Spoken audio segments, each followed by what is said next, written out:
Gautam Buddha story. एक दिन गौतम बुद्ध अपने शिष्यों के साथ एकदम शांत बैठे हुए थे। उन्हें इस प्रकार बैठे हुए देख शिष्य चिंतित हुए कि कहीं वह अस्वस्थ तो नहीं हैं। एक शिष्य ने उनसे पूछा कि आज वह मौन क्यों बैठे हैं, क्या शिष्यों से कोई गलती हो गई है। मजीद अच्छी वीडियो देखने के लिए हमारे YouTube चैनल डेली इंस्पिरेशन को सब्सक्राइब करें ना भूलें। इसी बीच एक अन्य शिष्य ने पूछा कि क्या वह अस्वस्थ हैं, पर बुद्ध मौन रहे। तभी कुछ दूर खड़ा व्यक्ति जोर से चिल्लाया, आज मुझे सभा में बैठने की अनुमति क्यों नहीं दी गई है। बुद्ध आंखें बंद करके ध्यान मग्न हो गए। वह व्यक्ति फिर से चिल्लाया, मुझे प्रवेश की अनुमति क्यों नहीं मिली। इसी बीच एक उदार शिष्य ने उसका पक्ष लेते हुए कहा कि उसे सभा में आने की अनुमति प्रदान की जाए। बुद्ध ने आंखें खोली और बोले, नहीं, वह अछूत है, उसे आज्ञा नहीं दी जा सकती। यह सुनकर शिष्यों को बड़ा आश्चर्य हुआ।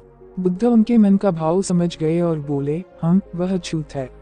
इस पर कई शिष्य बोले, हमारे आश्रम में जात पात का कोई भेद ही नहीं, फिर वह अछूत कैसे हो गया। तब बुद्ध ने समझाया, आज वह क्रोधित होकर आया है। क्रोध से जीवन की एकाग्रता भंग होती है। क्रोधी व्यक्ति प्राय मानसिक हिंसा कर बैठता है, इसलिए जब तक वह क्रोध में रहता है तब तक अछूत होता है।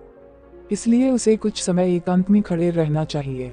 क्रोधित शिष्य भी बुद्ध की बातें सुन रहा था। पश्चाताप की अग्नि में तपकर वह समझ चुका था कि अहिंसा ही मनुष्य का महान कर्तव्य व परम धर्म है। वह बुद्ध के चरणों में गिर पड़ा और कभी क्रोध न करने का प्रण लिया। शिक्षा आशय यह है कि क्रोध के कारण व्यक्ति अनर्थ कर बैठता है और पश्चाताप उसे बाद में होता है, जिसका कोई लाभ नहीं मिलता। इसलिए हमें क्रोध नहीं करना चाहिए। असल मायने में क्रोधित व्यक्ति अछूत हो जाता है और उसे अकेला छोड़ देना चाहिए। क्रोध करने से तन, मन और धन तीनों की हानि होती है। क्रोध से ज्यादा हानिकारक कोई और वस्तु नहीं है।